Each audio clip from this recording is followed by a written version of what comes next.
Hey, deserving listeners, it's time for me to react to your comments from my videos from the past couple weeks, or maybe even 3 weeks. It's been a while since I've made one of these videos. The first thing I want to get into is comments in my comment section about KB and Edmund. There's been a lot of talk back and forth, which is good, to discuss things and to share and to express. But there have been people that have been disagreeing with me, which is fine. So I could talk for a long time about this. I was thinking about it. I could, on every topic that this touches on, I could talk for days. But in a nutshell, the first thing I'll say is I could be wrong about everything that I'm saying. And if therefore if I'm wrong, then therefore I might be irresponsible in putting out certain ideas. I can never know. I'm one person. I don't run my videos past a panel of experts. So that's just how this works. I try very hard to not say wrong things or to say irresponsible things. But, I'm not perfect. These are reaction videos. I do edit them, but, not severely. I certainly don't prepare my points. I'm just watching a show in my office and then saying what's in my head. I have bias like everyone else does. I am not black. I'm not a woman. I am not on the show, so I might have all sorts of blind spots. I've worked hard to at least be aware of them enough to know where to be tentative and where to be less tentative, that sort of thing. But, so if I have been, or maybe if I rewatched it, and maybe I will, like a couple seasons ago with Madison and Alex, and I can't remember the other person in the triangle. My first take with Madison, I literally said, oh my God, that's some psychopathic shit. Like when she came back into the lounge and was like, oh, breaking up tastes so delicious or something. And I was like, what the hell? And I still think it was beyond a certain threshold, but it was way different when I rewatched it and thought about it from another angle and was seeing it in a different light. So is it possible that I would? Probable. I don't know if my points will be that different. It could be. So we'll see if I have time for that. The other thing that I want to say is that I hope that I am conveying that I am tentative in my points, using them as a jumping off point. I'm not saying anything with certainty, I hope. I mean, it's possible that I am saying some things with certainty, but I am trying to operate, because that's literally how I feel about things, that I don't know what's really happening. I don't know what's happening on camera because it's edited. I'm not in the room. I certainly don't know what's happening off camera. I don't know how it's being received. I don't know the context. I don't know them. We're only seeing these little bits and pieces that I use as a jumping off point to talk about things that we could talk about. That doesn't erase my responsibility regarding what I tentatively say or what I tend to focus on or emphasize or privilege, but, I just want to say that. So if, for example, people might disagree with my take on KB, for example, that's fine, because I'm not married to anything that I'm saying, because I don't know what's happening. And I'm not just saying that to cover my own ass or to get out of it or something. It's how I believe. It's what I operate from, because when I am evaluating couples and individuals, I spend hours and hours, perhaps years, with them, and they're willing participants in the assessment, and I have other people I could talk to. And even then, I'm fairly tentative. I'm one of those annoying professors that is constantly pushing back on my students and my supervisees about certain conclusions that they're making. I will say things like, how do you know that? Or convince me that that is a strong conceptualization of this client. And if they don't have any data, then I say, well, then stop it. And it sucks to be a therapist and to be a student under me, and you're assigned with trying to come up with a conceptualization, and you're at the beginning of your career and you don't know that much, and you're pulling together data of a client from a number of different angles, and you have your bias, and you're trying to piece all that together, and it's hard, And so unless we're pretty sure about something, which we can't be when we're watching a reality TV show, then everything should be said extremely tentatively, if not just like flat out. And sometimes I'll say, I have no idea what's happening here. But I'll tell you, it has hints or there's some minor indications of this other thing that I'll talk about. And again, I'm not saying that to sneak out of responsibility. That's literally how I think. So if people disagree, then yeah, we're all just in the outfield behind the fence looking through a pinhole saying that they missed the tag at home plate, and the other person say, no, they didn't miss the tag at home plate. We can't see. That's the thing. The other thing is that there are some social contexts that I should mention that I don't think I'm mentioning in the videos. One social context, of course, is the angry black woman trope, right? There is a long-standing effort among white people and those in power to oppress black people and women of color through various means, one of which is to label black women who are setting boundaries or asserting their rights as being angry, aggressive black women, masculine women. They should know their place, this kind of thing. This has been going on for decades, probably centuries, and that is part of the context. So when we're watching the show, if you're an American anyway, you can't get out of that influence, regardless of where you are culturally in our society. Even if you can't identify a particular moment in which someone told you that a black woman who is asserting herself, needs to know her place, that kind of thing. Even if you don't remember ever having heard something like that, even if you're a black woman yourself, that doesn't mean that you haven't been affected by that trope, because those tropes are insidious. They're in the soil. They're in the way we talk about things. They're in the stories. They're in the reactions that people have. They're in everything. They're in the air we breathe. And so that's a part of the context. And as soon as I was watching KB and Edmund at the getaway, as she was talking about at the club, if someone were to hit on me, I was thinking about a lot of things. I was thinking about that. I didn't mention it because I don't know. It feels like an aside. It feels like it requires a lot of yammering, and I try to keep the videos concise-ish. That might surprise some of you. But anyway, so I'm mentioning it here. That's a thing. Of course, it's a thing. And could that be affecting the way that I see it? Absolutely. It probably is on some level. But it could go either way. It could be that I am reacting to a woman who is asserting herself in a fair way and labeling her as an angry black woman, not in words, but in my head, and then it's reflected in my language. It's also possible, even at the same time, that you have people in the comments section that are overreactive to any black woman who is being accused or identified as possibly being hurtful and hostile or mean in some way, So both can be true.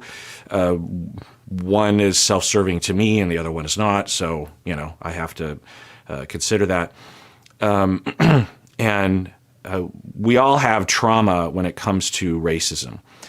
And some of us have direct trauma. If you're a black woman, you have direct trauma around this probably. If you're not a black woman like myself, then we have the trauma of having it been inserted into our brain or watching other people suffer, this sort of thing. So I just want to mention that. And this is one of those topics I could talk for days about. There's a long history there. There are current examples that I could provide in our society, in the news, in activism, in relationships and marriage and reality TV, in all sorts of things. And it's a line that black women and really every woman of color has a different version of this. Asian women, Asian American women of color have a different version of this. It's not the angry Asian woman trope, but it's the you need to be subservient, and it's complicated. Actually, it depends on where you're at in the culture. Because the other thing is that black men will also absorb this notion and use it to oppress women, because of course there's sexism within all cultures, including black culture.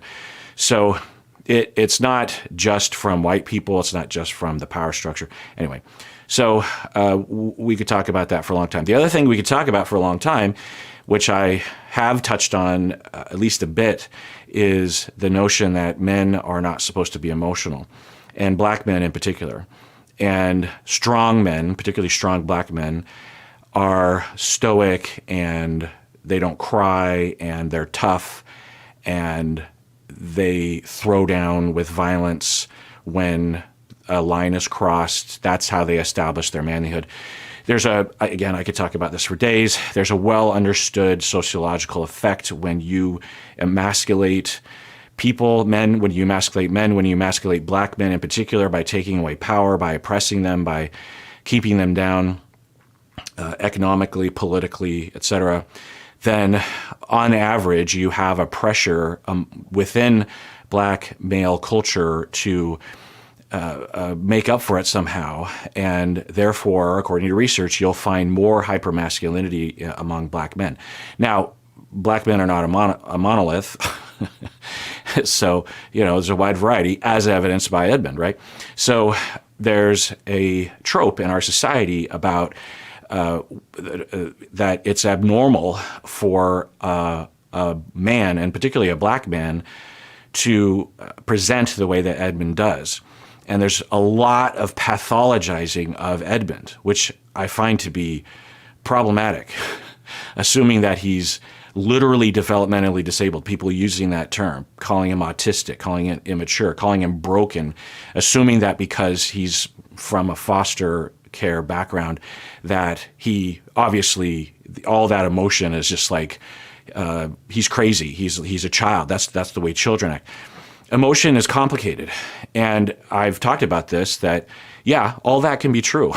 We can't, any number of the cast members could be developmentally disabled, could be on the autism spectrum, could be neurodivergent, could have trauma background, including KB, by the way. But I call it as I see it, and I keep waiting. And believe me, as a specialist from my early career in foster kids, I only saw the foster kids that had problems, So if anything, I have a bias that says that foster kids are more likely to have problems. But I try to balance that out with research and my own experience, and know that there's a wide variety of paths in life. You can go through foster care and have some damage to you, so to speak, however we define that, but also have protective factors like a teacher or like a grandmother, or just your own therapy or your own resilience or something like that. Or your foster parents are great. Or your parents weren't as abusive as other parents are in that situation. Or, there's just a lot of different factors. And I've seen it all. And so we can't know. It's a factor. It's a notable thing. But what we see from him is different. But to assume that it's a pathology, to assume that it's autism, and I've said this, that there's a possibility that his experiences that have been difficult have given him a unique look at life that says, I'm not going to follow the bullshit cultural notions of emotion and masculinity, because there are so many reasons to reject what I'm being taught by the people around me because of the abuse I'm going through or something like that. Or in order for me to be healthy, I can't adhere to the normal. So, if you grow up relatively well and you have society damage you by telling you as a man that you can't have emotion, then the effect might not be that great, because, it's not a good thing, but because you were raised relatively well, you're not at that much of a deficit. Whereas if you come from a background like Edmund's, it's possible that for him, he has to be on his P's and Q's to make sure that he doesn't go down certain rabbit holes. He's learned that from the past. I don't know. We just have no idea. But what I see from him possibly is actually advanced emotional regulation, in that He is free to have positive emotions and express them. And when he's sad, he cries. And when he's happy, he laughs. And when he's excited, he jumps up and down. That's, you say, well, that's childish. Well, yeah, because all children are shamed for their emotion, particularly when they enter middle school age. And that's when they shut the whole thing down. When you have a 16-year-old that's like, whatever, and they're just on their phone all the time, they're having all those emotions that they had when they were 10. They've just learned through society that they have to suppress them. So to equate Edmund's emotional expression as pathology with pathology is pathological. Is it the result of something? Yeah, it could be. But people were pathologizing him right off the bat. And I think it was because they knew he was a foster kid and he was presenting in a particularly non-black male way, and they just pieced the two together and said he must be broken. There must be something wrong with him. Now, proof's in the pudding. So if his emotions present with problems, and if you've watched ahead and I haven't, and the emotions do present problems down the line, then maybe I can't know. But what I've seen so far, and what I know people had only seen because people were reacting to the first batch of my episodes before. Anyway, point is that we just don't know. It's particular, and there are things to ask. But we could ask the same questions of any of the cast members. We could ask the same questions of KB. Think about someone like Nick, who doesn't have a lot of emotion on camera. I don't hear anyone talking about that. I don't, or at least not much. Or if you were to, I don't know, look at who else is from the season here. Who's a good example that I could look at?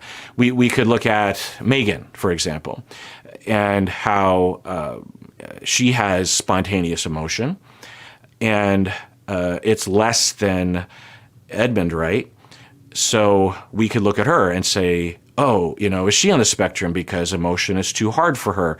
Or is she bottled up because of what? I don't even know. It's just so, I don't really even, I would need so much more data to even begin to hypothesize in a weird way, in a example way, if that makes any sense. Also, I'm speaking off the top of my head. So anyway, I want to be clear that there's a possibility that there is something going on with Edmund, but there's a possibility that something could be going on with anyone. And the certainty that people are talking about is unusual. And it's a misunderstanding of autism. It's a misunderstanding. It's the TikTokification that anything, like quirky is considered autistic or ADHD or something. It may be, but that's a misreading of what these conditions actually are. And it just, which, makes sense because these are complicated things. People don't understand the foundation of these conditions, and therefore the kinds of things you'll see on TikTok or Instagram, someone will be like, oh, being autistic is so hard because with my emotions, da da da da da. But what you're not being educated about is how does that happen? What's the mechanism there? And maybe there are TikTok videos that get into it. Anyway, the other topic I want to get into is a topic of using emotion or I love you as manipulation. So people are saying that he's manipulative. So this is more congruent with the data. To say he's autistic or that he's broken or developmentally disabled, I'm just like, where is that coming from?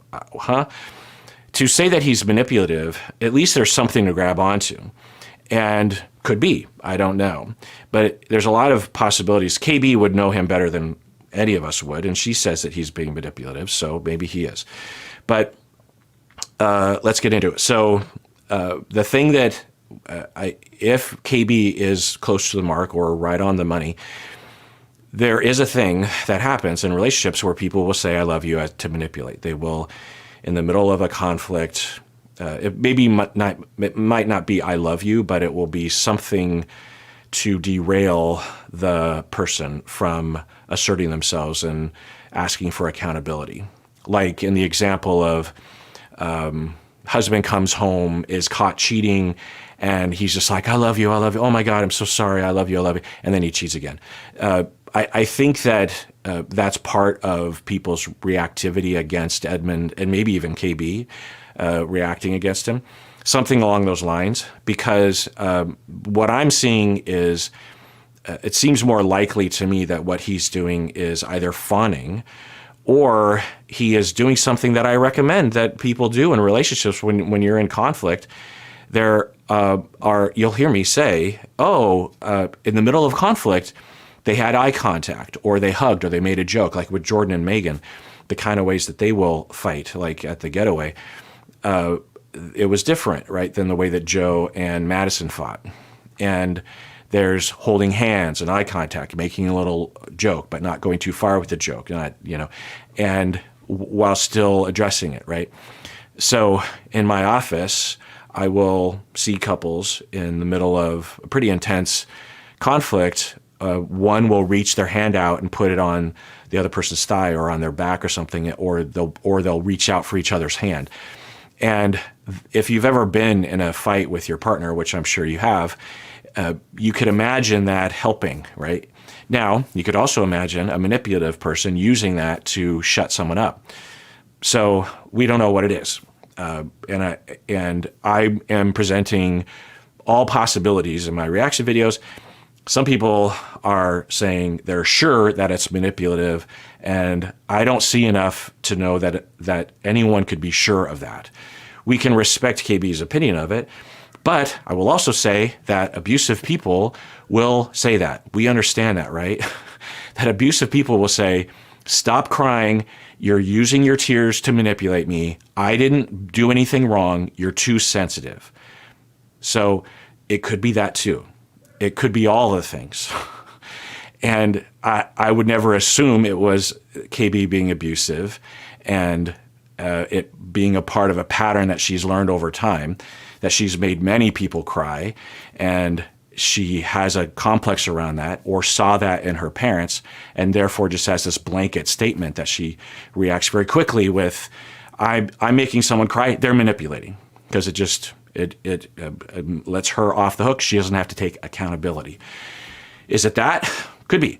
I'm not saying it's that because I don't know. How would I know? There's no way to know. We're watching these little edited things. We're hearing them talk about conversations that are happening off camera.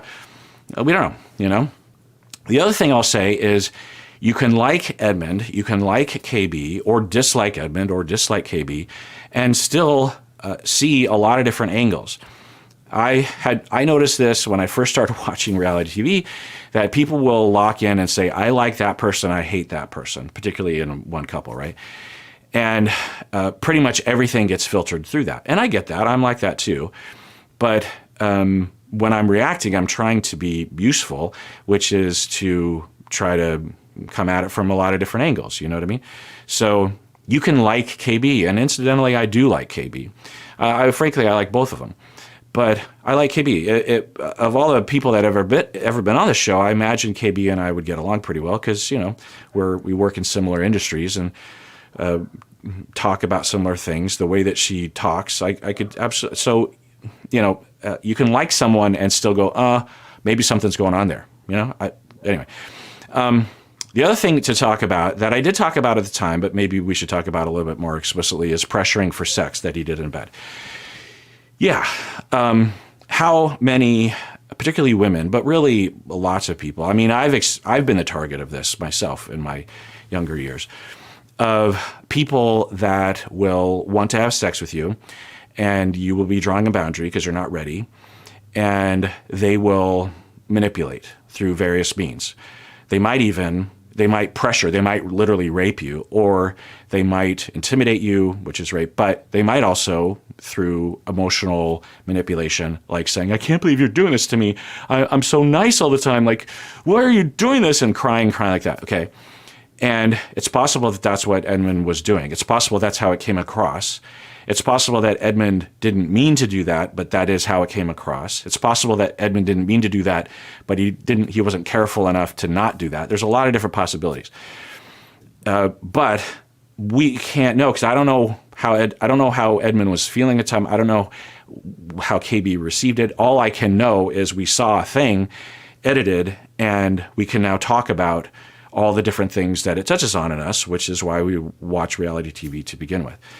So the other thing here is that women of color, Black women, Asian American women, Latinas, are assumed that this is not necessarily a blanket thing across the board, but a lot of people will assume that, let's just be specific with Black women, that they're DTF, that they're ready to have sex at all times because of over-sexualization, and also this horrific assumption that it's like, well, you know, people aren't usually attracted to Black women, so she should be happy that I want to have sex with her, that kind of thing. It's hard to even say that out loud, you know what I mean?